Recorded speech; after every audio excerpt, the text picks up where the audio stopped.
क्या आपको पता है गोत्र का मतलब क्या होता है? गोत्र कहां से आया है? गोत्र का मीनिंग क्या है? नमस्कार, मैं हूं अवस्थी शिवम और आप देख रहे हैं वैदिक अध्यात्म यूट्यूब चैनल। आइए इन विषयों को जानते हैं।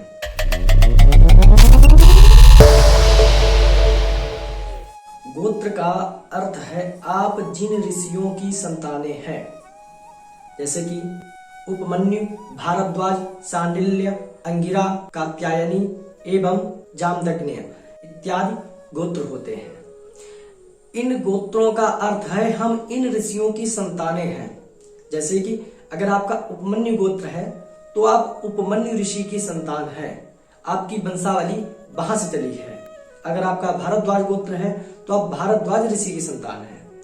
ये अर्थ होता है गोत्रों का। एक विषय पे और बात करते हैं कि कहते हैं पाषाण काल में जो पूर्वज थे हमारे, वो सभी के सभी बंदर थे, उनके पूंछ होती थी, पढ़े लिखे नहीं होते थे, या हमारे पास आग नहीं थी। अगर आप मोहनजोदाड़ो हड़प्पा की खुदाई पढ़ते हैं तो ये 2000 वर्ष पूर्व की घटना लगभग है।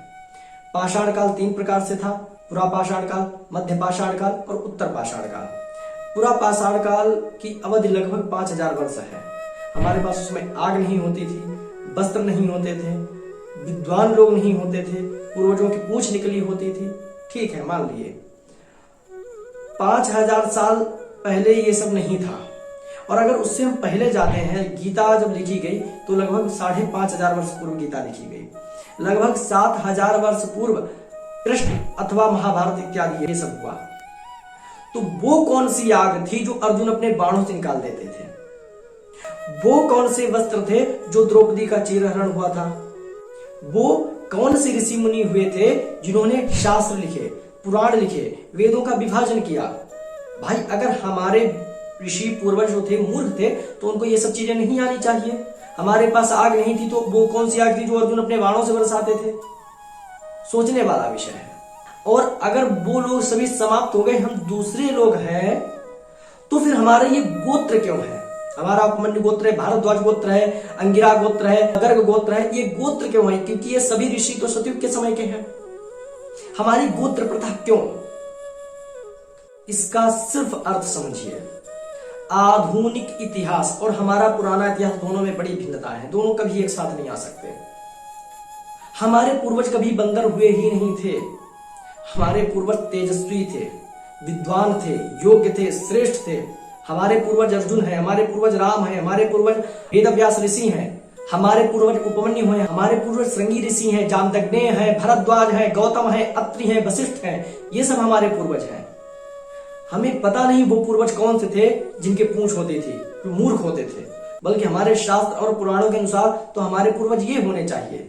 और आधुनिक इतिहास और आधुनिकता को पढ़ने वाले, आधुनिकता को अपनाने वाले इस इतिहास को स्वीकार कर चुके हैं कि हमारे पास ये कुछ था ही नहीं। हमारे जो वेद पुराण हैं हजारों, लाखों, करोड़ों, अरबों, खरबों वर्ष पुराने हैं और उन सभी में ये सब चीजें उद्धृत हैं, विज्ञान है। हमारा वो इतिहास था ही नहीं जो हमें पढ़ाया जा रहा है। हमारे इतिहास के साथ सिर्फ बहुत अच्छे प्रकार से अगर कुछ हुआ है तो वो भी है छेड़छाड़, अन्य कुछ नहीं। अपितु हमारा इतिहास ये है। और अगर मान लीजिए वो इतिहास भी सत्य है तो एक बार जरा सोचिए, आपका गोत्र कहां से आया? ये आग कौन सी थी? वो वस्त्र कौन से थे? वो जल कौन सा था? वो रथ कौन सा था? वो आधुनिकता, वैज्ञानिकता क्या थी उस समय जो चलती थी, और आज क्या है?